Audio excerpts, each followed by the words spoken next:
काय मागणी आहे तुमच्या? जे सगळ्यांना माहिती आहे की फलटण येथे जे रुग्णालयातील जे आमच्या कलिग होत्या, ज्या आमच्या भगिनी होत्या, डॉक्टर संपदा मुंडे यांचं दुर्दैवी असं जे निधन झालेलं आहे, त्याचा निषेधार्थ आम्ही हे सगळं आंदोलन करत आहेत.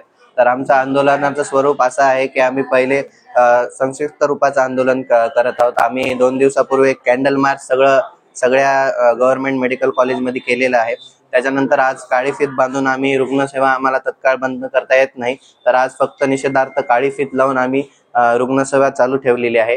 त्याच्यानंतर आता शनिवारी आणि रविवारी आम्ही सोशल मीडियाचा उपयोग करून आणि तसेच लोकांमध्ये जनजागृती करण्यासाठी सोशल मीडियाचा वापर, तसेच रांगोलीद्वारे त्यांना आम्ही उपदेश करणार आहेत आणि पोस्टर्स वगैरे लावून आम्ही सगळ्या रुग्णालयात जनजागृती करणार आहेत.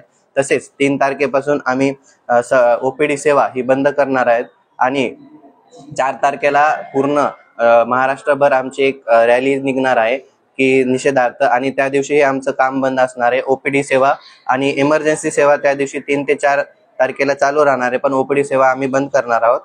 तर जर आमच्या मागण्या त्वरित मान्य नाही केल्या तर ह्या जे आंदोलनाचं स्वरूप आहे ते आम्ही तीव्र करण्याचा विचार करू. मागण्या काय? आमच्या मागण्या अशा आहेत की जे आमच्या भगिनी आहेत त्यांची जी केस आहे ती फास्ट ट्रॅक मध्ये चालवण्यात यावी.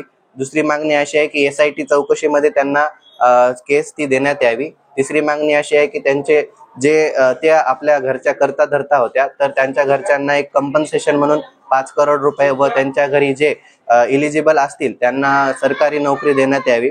आणि डॉक्टरांसाठी एक डॉक्टर प्रोटेक्शन ऍक्ट असा एक नियम काढावा, म्हणजे लॉ त्यांनी बनवावा, जेणेकरून इथून पुढे अशा घटना होणार नाही. तुमचं नाव? माझं नाव डॉक्टर स्वप्नील केंद्रे, मी general secretary central mart, Maharashtra राज्य.